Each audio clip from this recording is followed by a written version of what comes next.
What's going on? My name is David. I'm the owner of Chamber 43 and DLM Recording Studio. So after high school, which I almost didn't graduate high school.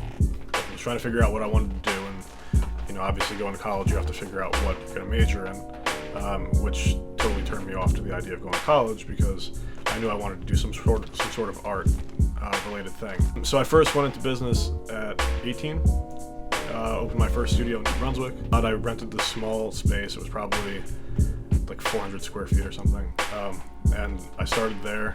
Didn't have a lot of equipment. Didn't have really anything. But my mentor at the time had told me that if I were to do this, I could charge, because when he started off, he was 18, and this was like 1997 or 8. And he said that whatever technology I had in my iMac in, I guess, 2011, 2012 when I started, whatever technology was in that iMac surpassed whatever he had in 97, and he was charging back then. So, he just put this idea into my head that it's not really necessarily about what it appears to be, but what you can do out of what you have, One of the things that I did was I created a package deal for artists that was going to be like $400 to record an entire project, and there were parameters that they had to follow in order for this to be valid and whatever. So I did that. I got like maybe more than 10 artists to do it, so then that was a few more $1,000. And most of my family is listening to Mozart, Bach, but I totally went a different path. When I was a kid, I thought MTV and VH1 were like the mecca of what's cool, and I was wrong, but at the time, so that led me into the hip-hop world and into rock, and then as I got older, I started to really go deep into the underground of any genre I could find. So to be honest, I don't have a background in vinyl before I opened the store. I had the background in running the studio, so I already had the music background. During that time period, I was also collecting comic books and collectibles, figures, action figures. And when I was a kid, I was really into making mixtapes and playlists for people. Oh, you like this artist? Well, let me make a whole thing out of artists you probably don't know. So I just used the knowledge I had of collectibles and how to resell them and what's rare, what's not rare, and I just applied that to what I was passionate about, which is music. So, and then vinyl obviously to me is a much more pure way of appreciating somebody's musical art. So I like the collectible aspect of it. The studio is an interesting business because it seems to be a business that's dying out a little bit, in the sense that people can now plug in a USB mic into their laptop and they don't need to go to a studio, or at least they don't feel like they need to. And I wanted to go more into a retail, more consistent. The studio is all client-based and all session-based, whereas vinyl's surging and it's selling more than it ever really did. Highland Park kind of needs a record store, so then I just did it. The reason I chose Highland Park is solely because I grew up here, and I know what the needs of this town are, because I've been here for 25 years. So I've seen businesses come and go. I've seen lots of people complain about there not being this, or there's a lack of events going on in Highland Park. So I knew firsthand what would be a good fit. Especially now, I think Highland Park is becoming more of an art-related town. When I was growing up here, there was nothing to do. Most of the stores here were nail salons, doctor's offices, So for me, it was, as a kid, I always wanted to do more art things in town, and there weren't too many options. Whereas now there are. Local artists need a place usually to display their stuff. Not even necessarily sell it, but they want their art to be seen usually. And I feel like music and art goes hand in hand. And I've always been kind of in the art world. So for me, it was, it's my way of giving back, but also it's me connecting with that side of me. I kind of curate it, so I have to like it, if I don't like it. If I see there's artistic value in it, I don't necessarily have to like it, but I have to see that there is hard work being put into something. You can't just draw a smiley face and be like, oh, I want to put this on,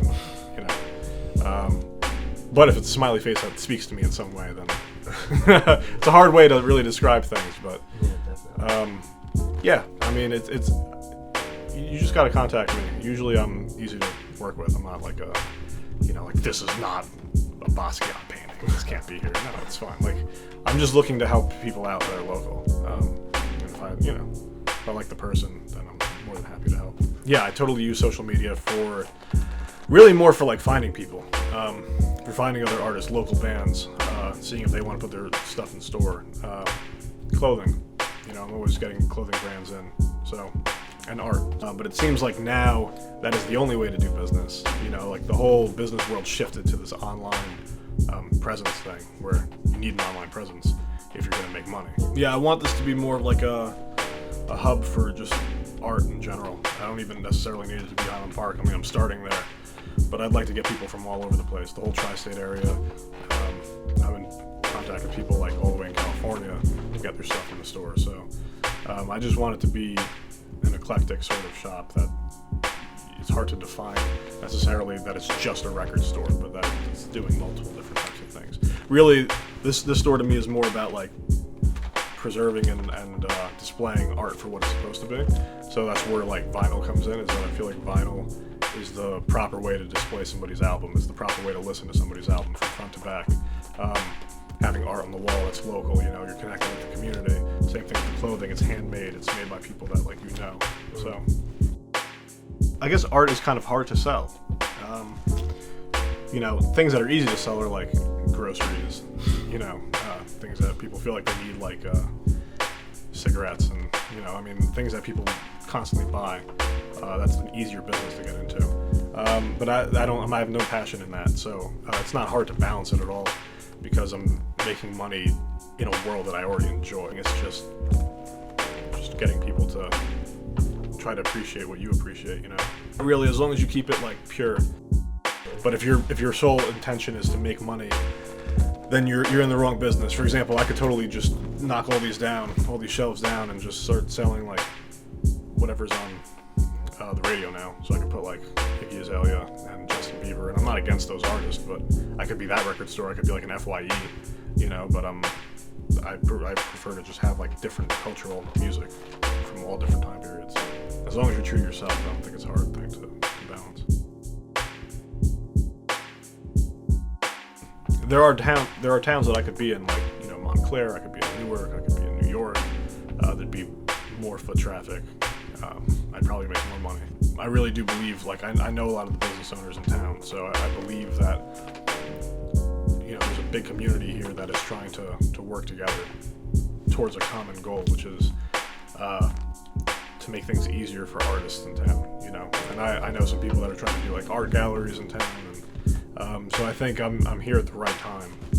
For now, it's just I grew up here, so I want people to come here and appreciate this town. The most rewarding experiences for me are when a customer leaves happy from the studio and they feel like their vision for the album came out exactly how they wanted it to be. That's the most rewarding experience you can really get out of that business. It's just making somebody else's vision for their music be completed. And then with this, for me, the most rewarding things about this store are when people come in and they feel like, oh wow, this is amazing for the town. Like, they're happy that this exists. They get what I'm doing. They understand what it is that's going on here. Or when the artists come here and they're happy that there's a space that will allow them to display their art or their clothing, whatever it is. Like, that's the most rewarding thing about this, is that I'm connecting with people personally. And it's not like a corporate thing. I'm just ordering things online, but I'm actually like dealing with people. So.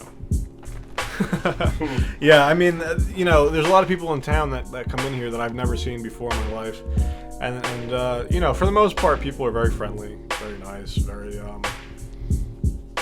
easy to talk to. You get a few people that come in that are very interesting, to say the least. But yeah, it's hard to answer that question. Everybody's different. You get a whole bunch of different people, especially in Highland Park. I never know what's going to come in. Somebody could walk in and be super friendly. Sometimes we get this lady that comes in and she talks about the apocalypse. So I don't, it's all over. Diverse community. It's getting more diverse. It gets more and more diverse, yeah. I'd love to do something outside, like in the summer, and get a whole bunch of people on the street, like a block party. I could do it on any street, but Yeah, I'd love to do that actually. So if we could expand it, you could get even bigger crowds for small, artists that aren't as known. That'd be great. I'd love to do that. I've started managing artists, and then I'm also looking to put together like a journalist group of people. Not necessarily like a business, like monetary sort of thing, but more just like a collective of people. I'd like to get a group of writers to come together, and then there's a whole bunch of things I'd like to do with them. But I have to really flesh the whole thing out. But yeah, that's probably what's next.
So with vocals, I know, like the reason I purchased this is because I know it's probably the most popular compressor in the hip hop world. Yeah, see, that's so not only do hip hop people like their voices being put through this, but also it's just well known. So when somebody comes in here, they're like, "Oh, you have that? Awesome! This is a studio I want to come to because it's an expensive piece of gear that people are looking for." So yeah, I guess it's just there's a business aspect to it, and there's also a sound aspect to it.